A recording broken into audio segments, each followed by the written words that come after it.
All right, fellas, thank you, Ryan and Coach Brennan. Doug Godley back in the studio enjoying this one as we are being here in Kansas City. The Orange up 7 on the Gators, 1:38 to go. Kalathis misses the second free throw.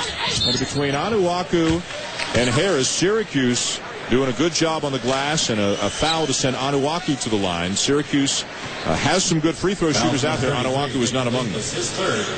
That was actually a good foul. Put him on the line with 1:36 to go. Tom Brennan did a great job in Vermont when he was there as a coach. He really did a terrific job. Now working with Mr. Gottlieb in the studio.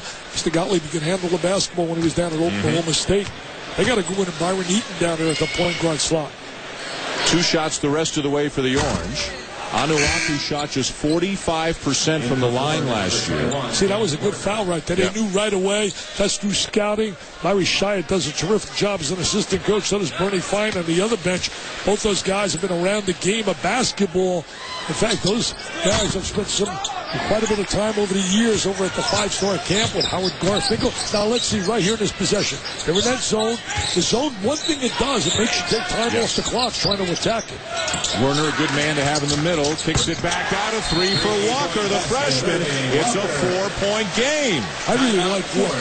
I told you earlier, I like his penetration ability, and he has the ability to make the long-range shot. A lot of quick guards, they can't come up and shoot the perimeter shot. Tomorrow night, it'll be the championship game from the O'Reilly Auto Parts CBE Classic here in Kansas City. The winner of this game against the winner of our next game tonight between Kansas and Washington.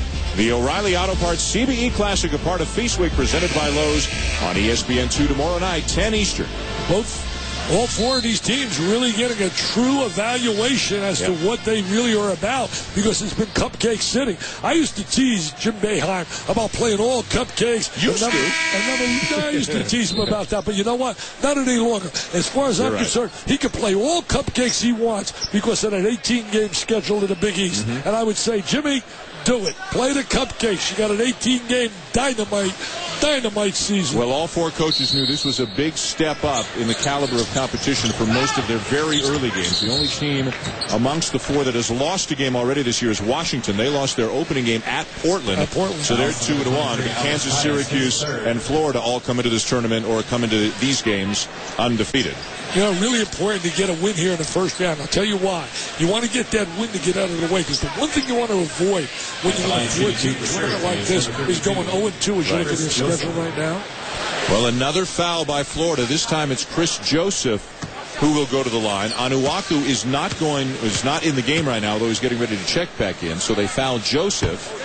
And that's 3 consecutive missed free throws now for Syracuse. Routen's out, Anuaku back in.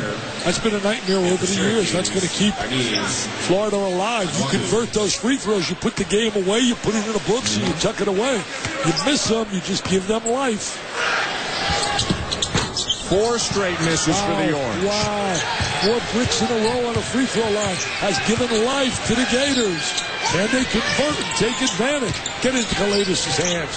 Get it to Kalathis' hands. Bring it over. He'll make something happen.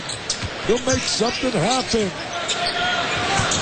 Showing some patience. A lot of teams. Absolutely.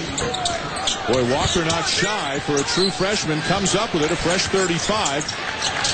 Kalathis, followed by Parsons and Werner, but they can't convert.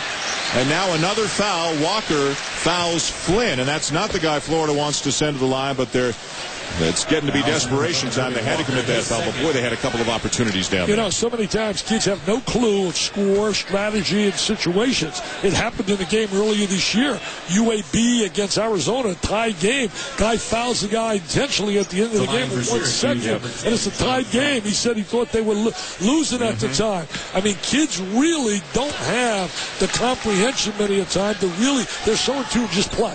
They just play. And it's important for the coaches, especially the assistant coaches, to constantly remind players, in case the head coach is involved in strategy, what is going on. Flynn, a better free throw shooter than the last couple of guys who got there. And